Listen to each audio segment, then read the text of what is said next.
Hello everybody, Chef Mark Muszynski, Joliet Junior College. We're back in the beautiful studio kitchen here at the City Center in downtown Joliet. I'm one of the baking and pastry instructors for the Joliet Junior College Culinary Arts program. We have a great little recipe for you today. We're just kind of winding things up here down at school, getting ready for spring break. So don't forget, if you're planning on coming to one of the restaurants next week, we're going to be closed. We're going to be taking a little break, but make sure you come back starting the week right after that, okay? We'll be looking for you. A lot of great things in the restaurants down in Thrive or Savor. Also, here at JJC, we'll be getting ready for some summer registration. That'll be coming up here in about a week. And then actually our fall classes. It's not too early to start thinking about registering for fall classes. That's going to happen about the second, more like the third week of April coming up. So if you're interested in any classes, maybe taking the whole program of culinary arts, or maybe just in general, you just want to take a class at Joliet Junior College, please look into it. You can go onto the website. We have a beautiful video on our website. You could actually see all our kitchens, which are phenomenal. We have 6 floors of beautiful kitchens. I'm in one of the baking and pastry kitchens on the 4th floor, and I'm lucky enough to have a nice big picture window, and now that the sun is out, the sun comes in, and it's just a great way to start the day. And starting the day, we're going to make some bread today. So I decided that we're going to do some challah bread. Okay, some people may call it an egg twist bread. As Easter approaches, you're going to see this maybe a lot in some of the bakeries or the stores. We'll actually be teaching the students in my breads class this here in about 2 weeks. So we're going to kind of walk you through the process of making the challah, which it is mostly goes by. And I have some different versions for you. So what's nice about this bread, it's not that hard to make. I'm confident everybody at home can make this. It's a great way to involve other people, especially the kids, because you can braid the dough and you can get some very elaborate ones. We're just going to do a nice simple 3-braid. You top it differently. Okay, we have a plain one. We have a little miniature one. We have one with some sesame and poppy seeds. We did one with a little bit of coarse sugar, if you like it a little bit sweeter.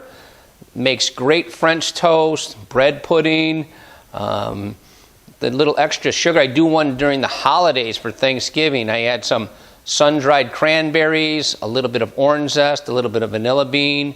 We've even done with some savory herbs and spices in there. So there's a lot of different things you can do. One of the other ones that we added up in the front, I'm really into the everything bagel seasoning, and we did one of those, and I had some of the students taste it. I kind of turned my back and it was gone. It was that good. So today we'll show you how to mix up bread and give you some pointers just on bread in general. Okay, so we'll go ahead and get started. I've got my mixing bowl. For this one, it's going to have 8 ounces of water, slightly warm.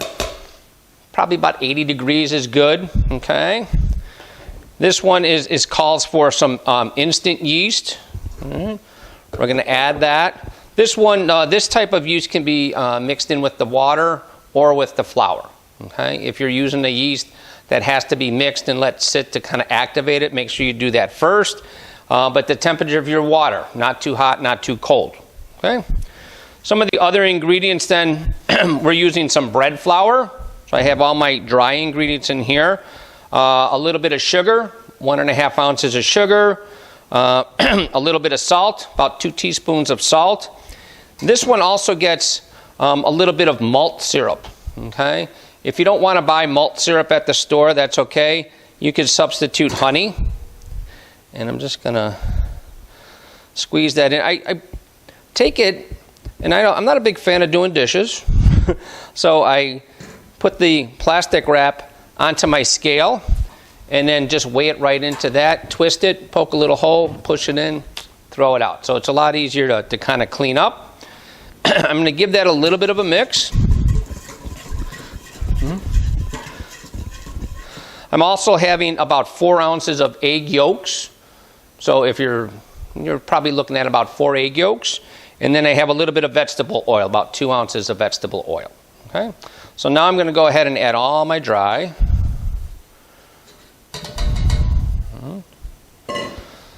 I give that a little stir. Then I go ahead and add all the oil to it. And then all my egg yolks. Okay? Try to get that all in there. There we go. Give that a slight mix. And then we'll put it onto our mixer. Make sure that everything locks in.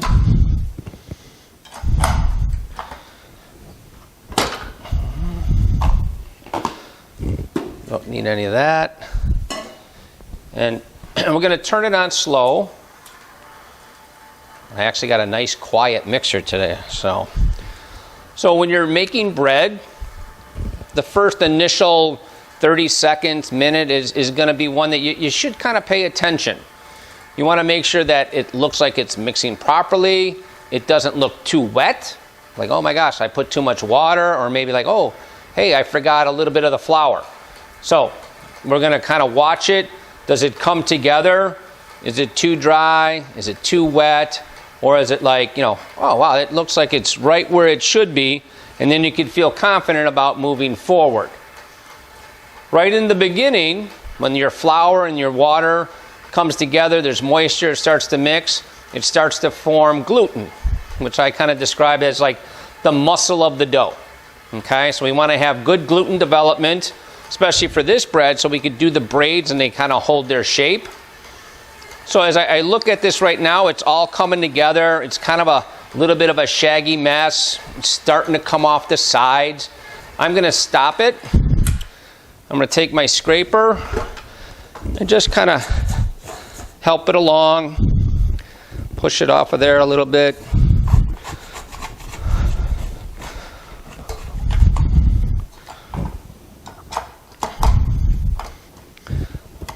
And then we get going again.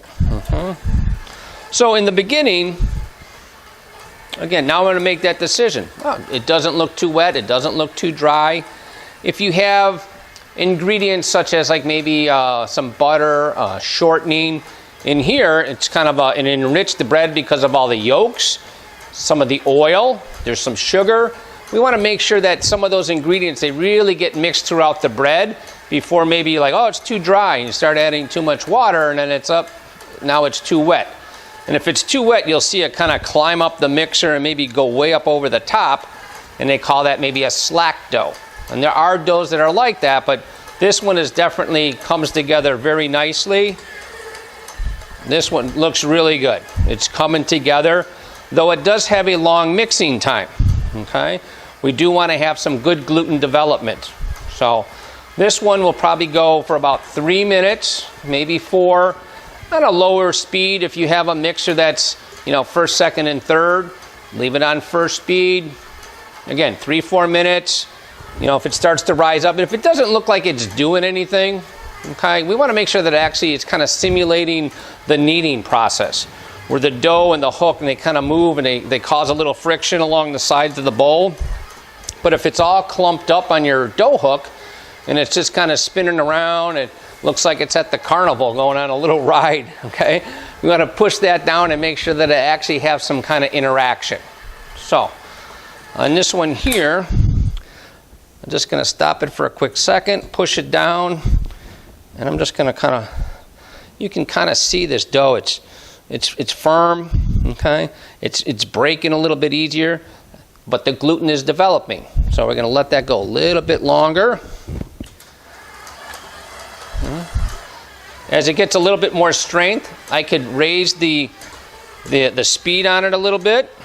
Okay, so in class I kind of give them the different ways of learning things, as opposed to just maybe a technical term. Sometimes I may give them something that's a little bit more real life, or maybe even funny. So I kind of think of like bread sometimes as you're on a treadmill, okay, and you're starting out, and you put the bread ingredients in there, and you kind of turn the treadmill on and it's on slow and you're just kind of warming up, okay? I know some people, they warm up forever and they feel like, oh, I had a big workout, okay? This is just the warm up, and then you feel like you're a little bit loose, okay? A little bit stronger. Then we're going to go ahead and we'll pick the speed up a little bit, just like if you're on the treadmill, to kind of get a really good workout, okay? So this mixer actually has 10 speeds, and every mixer is going to be a little bit different. I know the one of my mixers upstairs, it has a 1, 2, and 3 speed, 3 being the fastest. I really need a 2.5 sometimes. So I just kind of have to work with it because I don't have a 2.5. All right, so a little bit maybe longer on number 2 and a little less on the high speed. But this is coming together very nicely. Again, it's going to get smoother and smoother. It's building that gluten development, it's getting stronger, and that's really what you're looking for. So I would really let this go even a little bit longer, but for our purposes today, I'm going to finish it on the table. All right.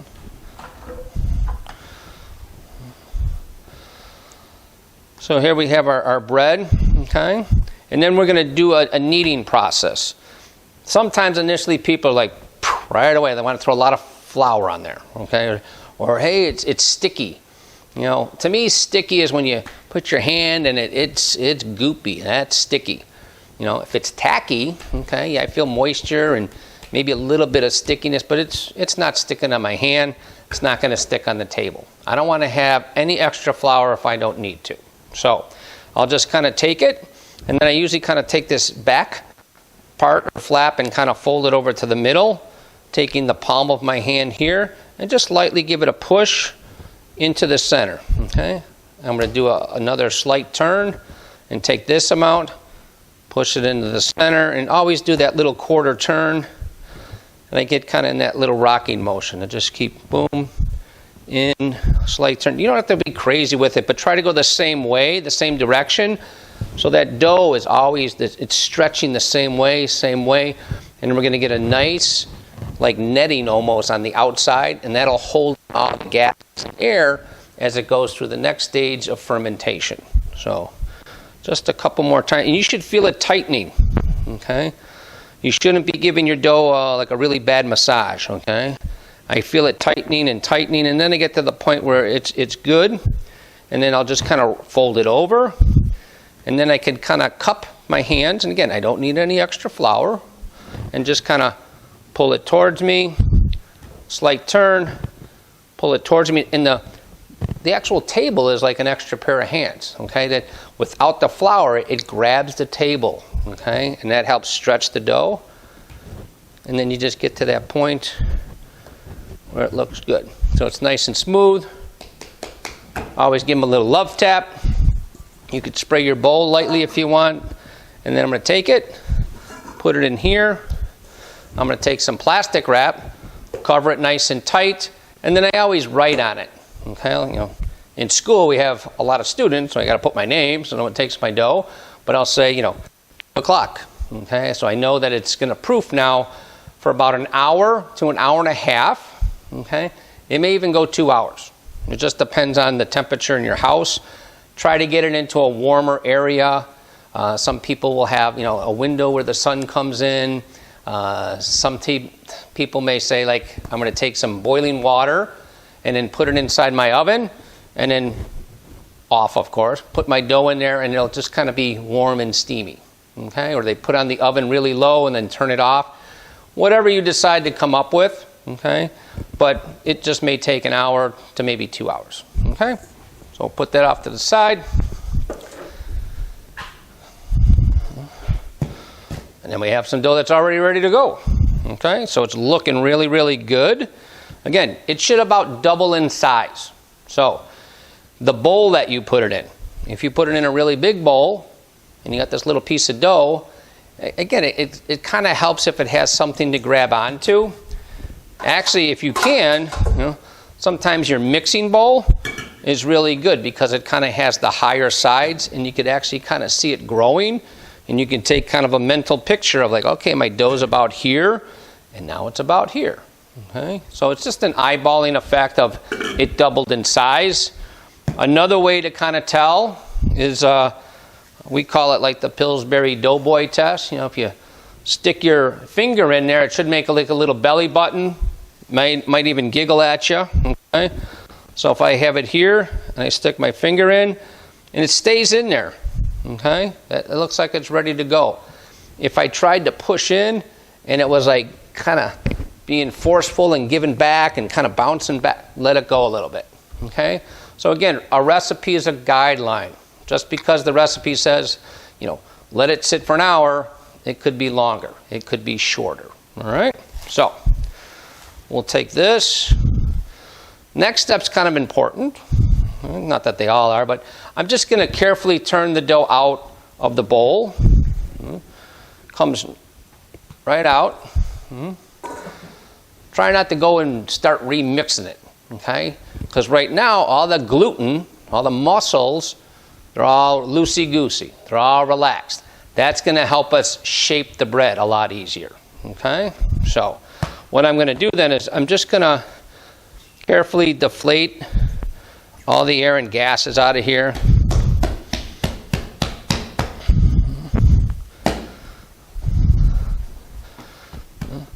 This one here, okay, you should get 2 nice sized loaves. You can do 2 nice sized loaves and maybe even a little smaller one. You can do individual rolls and do kind of knots and twists and stuff. So again, very versatile dough. One thing that we're going to probably do during Easter time, okay, a lot of the kids like it, we'll color the dough. You know, maybe you'll see it at some of the bakeries, and we started doing that a couple years ago and it went over really well. We would mix the dough, and before it's all done, we would split it into 3 and then maybe add a little bit of food dye. So maybe we have like a pink and a light blue and a light green, and then we're going to twist them, and then when you cut, you have the 3 colors. The kids love that kind of stuff. So maybe you add that this year to decorating eggs or coloring eggs. You could do the bread too, okay? So we would usually scale them to be, you know, real precise. We're going to eyeball it today. So if I'm doing 2 loaves of bread, I'm going to do 6 strands total, 3 and 3. So I'm just going to cut right down the center.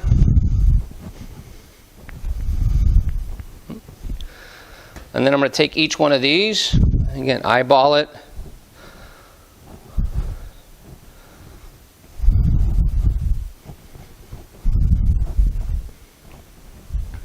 So I have 6 pieces. And I'm going to keep it covered so it doesn't kind of get a skin. And again, you really don't need any extra flour or anything, okay? Again, the table will be kind of a little bit of friction to help you roll the dough. So this was the nice side. I'm going to turn that over. I'm going to press it. I'm just going to kind of do like an initial shape, okay? I'm going to finish it, but I'm just going to start, and I'm going to do basically like a 3-fold here. I'm going to fold it over, and again, I'm kind of stretching the dough and get it nice and tight. You can give it a little tug, and then fold it one more time, and one more time. And then I have kind of this little gap. I'm just going to seal that up, pinch it really good. I'm going to give it a quick little roll, and then the edges, I kind of taper it. I get a little bit more pressure, and using the table, and kind of point it a little bit. But I'm not done with that. I'm just going to leave that there, and then we'll do the next piece. Maybe you just want to make rolls like that. Hey, I'm going to make sandwiches like that. Those work great. So again, very versatile bread on shaping. And even if you're a beginner and yours is not that smooth, it looks a little bumpy, that's okay. You know, the only way you're going to get good at it is if you practice, you know. So I'm sure my first breads were pretty rough looking, but the second, third, fourth, fifth time, all of a sudden, I start getting it, and they start looking a little bit better. We always focus on flavor and taste. So as long as it tastes good, okay, maybe it looks a little bit rough, but it does taste good. You know, that's why the students are coming to school here, you know, to learn, and they get better and better and better. I said we just finished up our practicals, and just really, really nice job. All of them did a great job. Some of them surprised themselves. Some of them, they say, oh, I'm not a baker, And now after 8 weeks, they're walking a little taller and smiling a little bit more, much more confident. And I always tell them, like, you're a baker. You're going to be a baker, and they kind of laugh. But they need to know those skills if they're going to be a chef. And before you know it, they're like, you know what? It's not as hard as I thought. I'm learning, and I'm doing pretty good at it. And that's really what we want them to do. So I'll move a little faster with these here, but do the same thing. And you could do all sorts of shapes. This is a 3 braid. There's 4, 5, and 6, and 7. And it gets pretty complicated. Maybe if you're someone in your family has long hair and they're into braiding hair, that's the person you need. Okay, so.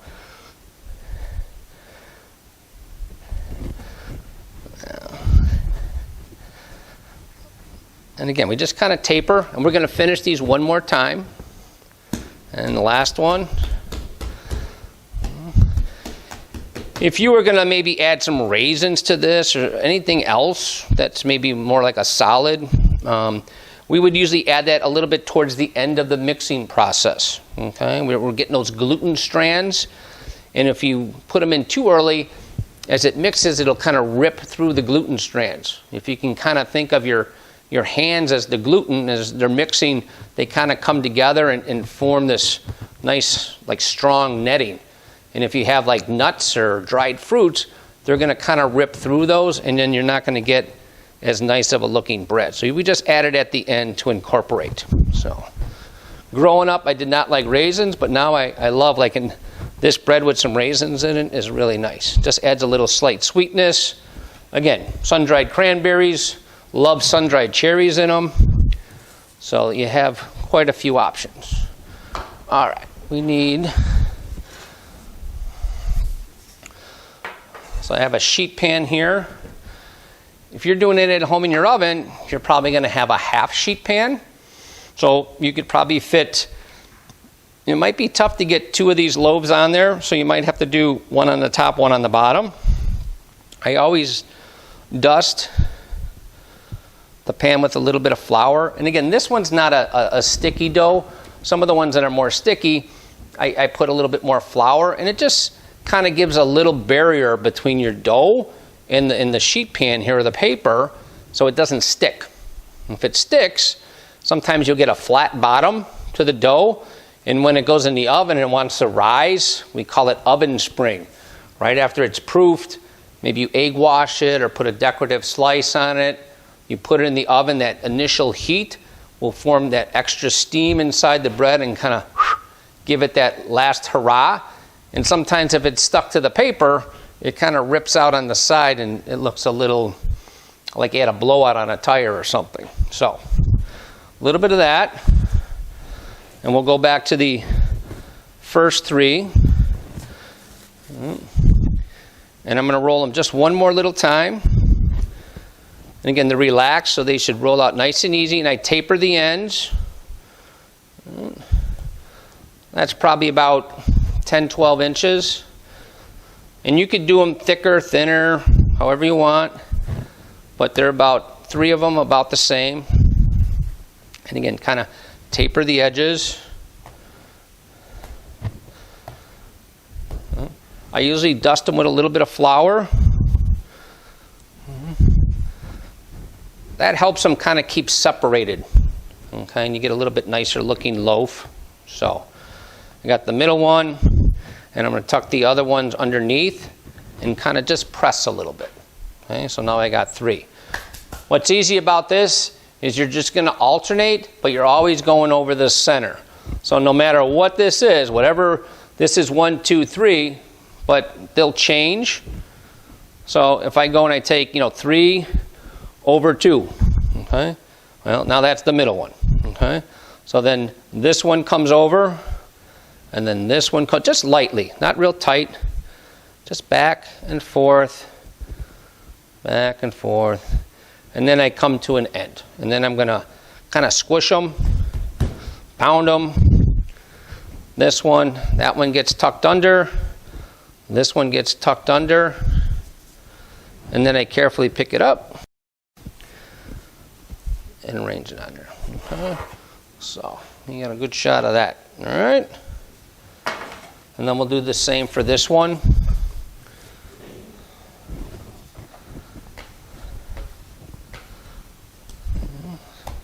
Again, I move the flour out of the way. I taper the ends. And when you're rolling it, it should roll. Okay, you shouldn't have like big air gaps in there or something. It should roll. And don't be afraid to give a little pressure. If there's too much dough here and too thin here, a little bit more pressure where it's thick, a little less pressure where it's thin. Okay.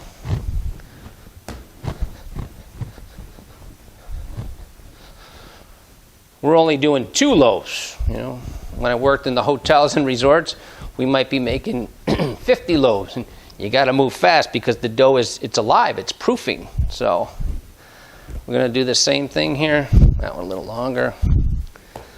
One in the middle, one on the side, one on the side. Dust with a little flour. Okay. And the same thing. Okay. So we connect. One over the middle. This one over the middle. And they just kind of keep going, boom, right over each other. And again, as you get to the end, just kind of get a finishing point. Try to seal that. Okay, we don't want it to kind of open up, but even if it does, it's not that big of a deal. Okay, and then over here too, press, tuck under, and we move our little baby of dough over there. Okay, so now we got 2 beautiful braided pieces of bread. Okay, don't put it in the oven yet. Okay, some people right away they forget, they don't put it in the oven, and then they wonder why their bread looks a certain way. It has to proof. So usually the first time we make up the dough and it's in the bowl, we kind of consider that more of a fermentation kind of a stage. And then the second time is it's still fermenting, but we call it more of the proofing. Okay, so what are you looking for when it proofs? So again, you look at your recipe. Recipe says proof for an hour, 45 minutes, hour and a half, whatever it is, that's your guideline. Okay, but it's not, dead set.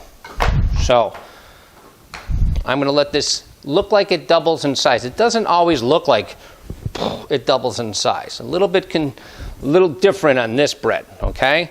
But it will rise if you touch it, kind of going back to when you're in the bowl.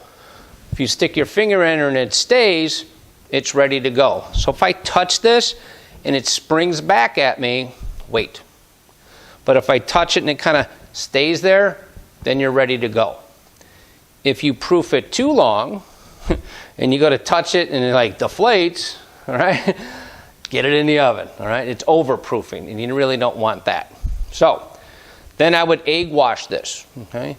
And again, everybody has different ways of egg washing. Some people just use egg whites. I usually have whole egg with just a little bit of water. Some people use the yolks. Some people might egg wash this once, twice, 3 times, I've even seen. The more egg wash you have on here, the darker your bread's going to be. But traditionally, it'll have a fairly dark color. Okay? So depending on the look or what you like, it's really up to you. But always remember the inside of this dough, okay, is really nice and soft. It's really easy to eat for everybody. A little bit of butter, maybe you do a flavored butter. So on this one, again, let it rise till about double. Carefully egg wash. Then if you're going to put, sesame seeds, poppy seeds, the everything bagel, large crystallized sugar, that's when you put it on, so it'll stick. Get it in the oven, okay? General rule is, a bigger loaf of bread is usually a little bit lower temperature for longer time, and smaller ones a little bit higher temperature for shorter. You kind of need to know your oven a little bit also. So if you know the top cooks maybe a little bit hotter than the bottom, maybe halfway through you got to switch levels, or maybe you got to turn the pan. But I think maybe to start with at home, I might try like, anywhere between 350, 375 and see how that goes. And that's what we do here at school. We make something and then we kind of evaluate it, critique it. Like, hey, this is what the recipe said, but it actually went a little bit longer, or the temperature maybe needs to drop a little bit. And then you kind of make that notation on your recipe, and the second time is usually a little bit better. So, again, proof it, double in size, egg wash, bake it off. Sometimes you can kind of hear, if you pick up the loaf, and it'll kind of have a little bit of a hollowness to it. Okay? So, hollow, hollow. There you go. So, we'll put this off to the side. And again, so here's our finished loaf. Okay, so you really want to cut with a long serrated knife. I know, I was a kid, I probably would be hacking at this loaf of bread with a butter knife, and ripping a piece, and then my mom would be like, who messed up the loaf of bread? I don't know, maybe somebody else, But if you have a really nice serrated bread knife, then you could actually cut through, watch your fingers, and just long, nice, even strokes. And it'll cut the bread real nice and easy, just a couple of times. And again, this is great for sandwiches, French toast. Take this, mix up a little bit of your egg, milk, cream, sugar, vanilla, whatever. Dip it in there and into your buttered pan. Delicious French toast also. Croutons, it's really endless. That's why I really like this bread. And again, you're going to see it a lot as we come closer to the Easter holidays and stuff. Okay? That's about all I have for you today. One other thing is, again, just to remind you that we would love to see you down here at the City Center. We have the great restaurants open. There's lunch 2 times a week on Tuesdays and Thursdays. Thursday down in Thrive, we have our dinners. And again, if you have not stopped down in Thrive for dinner, you're missing something. Every time I eat from the restaurants, I'm like, why can't there be more restaurants like this in our area? Very unique menus, very versatile, very well thought out. All the flavors and tastes go together. You've probably seen maybe some of our other segments we had with Mr. Eric Bell talking about wine pairings and stuff. We really try to bring everything together. Okay, the wine and beverage, the food, the desserts, obviously, the breads. So even when I teach bread, we talk about the whole thing. How does this bread, what can you do with it? How versatile is it? What other changes can I do to it? Can I use it as a sandwich? Can I shape it this way? What goes good with this bread? Like, hey, I want to put a sandwich on there. Well, maybe a rye bread might be better to go with that sort of meat or something. So we really have a lot of fun here at JJC. We're really looking forward to seeing you at our restaurants. And again, if you'd like to come out and take some classes, we really would like to see you take the whole program. It's only about 2.5 years, very affordable. Contact our culinary office. You can see the video online. It's a really nice video of all the kitchens.